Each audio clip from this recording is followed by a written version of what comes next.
You know, some of the coolest experiences I've had in my years covering VR have always been the ones that are set in futuristic and sprawling cities filled with towering skyscrapers, neon lights, and flying cars. And ever since getting my first taste of these early techno-dystopian worlds in VR titles like Blade Runner 2049 Memory Lab or Technolust and Aircar on the Oculus DK2 and again on the CV1, I've wanted to experience more games like this in virtual reality. Well, flash forward a few years, and now we have even more great titles that look to bring us back to that gritty, dystopian, cyberpunk aesthetic. Recently, we've seen some great releases like the upcoming Lo-Fi, the next game in the pipeline from Blair Renaud, the developer of the VR cyberpunk classic Technolust.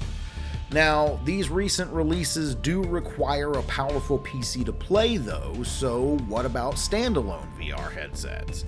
Well, we're happy to report that there is indeed an intriguing Blade Runner-esque title for the Quest that's available on App Lab, and that's Metacity Patrol from developer Norainu. So in this one, players will pick up a badge and gun and take on the role of a futuristic law enforcement officer while patrolling the streets and skies of Meta City. The gameplay is centered around exploration and interaction, where players navigate the city using their flying patrol vehicle.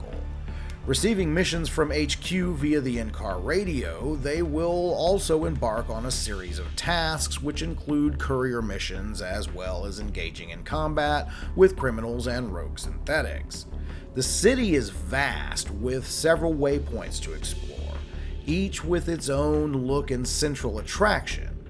One that stood out for me was the Tech Blue Bar, where the crowds on the dance floor looked mesmerizing in the pulsating lights, and wading through them across the dance floor with the music pumping louder as I approached the DJ booth blew my mind. Now, recently the game had a big update, and one of the things that came with that was enhanced graphics for Quest 3, and it shows. The overall look and feel of Metacity Patrol is fantastic, with all of the boxes being ticked that one might hope for in a cyberpunk fantasy such as this. For a title that runs on standalone VR headsets, Metacity Patrol looks great and definitely delivers the atmosphere one would expect from a futuristic megacity. Now, good visuals are one thing, but without great sound, games like this would fall flat, and I have to say, the audio design is equally impressive in this game. Walking the streets of Meta City while listening to the nice ambient sounds and music filling the game's backtrack just blends great with the visuals to present a dreary yet believable world. Since a majority of the game's missions involve navigating around a vast city in a flying car, we will caution that this one might not be for those who don't yet have strong VR legs. While it's true that the car will auto-orient itself if the player loses control, this can still be a pretty intense experience for those not used to flying games in VR, and as for the street-level sequences, the game switches to a fairly standard first-person VR control scheme with the option of either smooth or snap turning. Now, having snap turning is great help for some folks who suffer from VR motion sickness, but unfortunately, as of the time of this recording, the game only has the option of smooth forward locomotion with no choice of teleportation. So even while on foot, the first-person walking sequences might be a bit rough for some players. In comparison with similar games, Metacity Patrol does share many similarities with VR games that came before it, such as Aircar and especially Lo-Fi. Now, some folks might even say Metacity Patrol borders on being an imitation of Lo-Fi, and it's easy to see where people might think this after seeing both games side by side. But after playing it, however, I have to say Metacity Patrol does set itself apart in a few different areas. Let's take Aircar for example.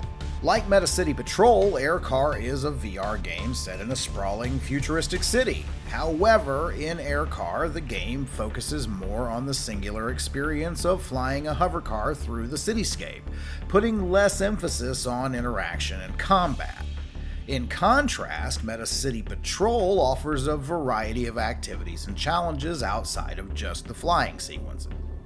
When it comes to the upcoming Lo-Fi, this is a game that shares a very similar aesthetic to Metacity Patrol.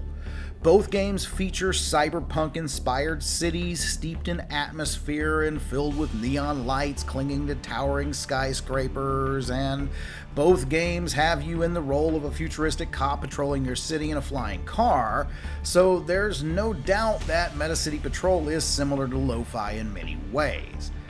From the design of the city with large holograms on some of the rooftops right down to the gameplay mechanics, there are numerous parallels between the two games, which of course both bring to mind worlds like Blade Runners, and to my eyes, the source of inspiration here doesn't matter so much as the fact that Metacity Patrol seems to stand on its own merits. I will say, seeing these two games side by side really made me appreciate running Lo-Fi on my high-end gaming PC, especially due to how detailed and atmospheric the graphics are in the game. It's clear that Blair has put a lot of work into polishing the look of his game right down to the smallest details. However, considering its graphics, scale of the city, and everything else that Metacity Patrol has going on under the hood, the fact that it runs well on a Quest 3 as a standalone offering, quite frankly, is a testament to its technical prowess. So overall, Metacity Patrol is a compelling early access VR game that already offers an immersive and engaging experience, and to be fair, that's true of Lo-Fi on PC VR too. With a vast explorable city and decent variety of missions, all coupled with first-person combat sequences and interactive elements, the overall experience in Metacity Patrol just comes together nicely.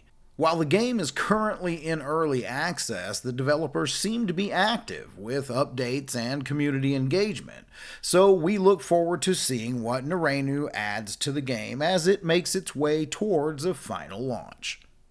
Thanks for watching. Don't forget to check out the article covering this game on UploadVR.com, and as always, please consider becoming a member to support our work directly.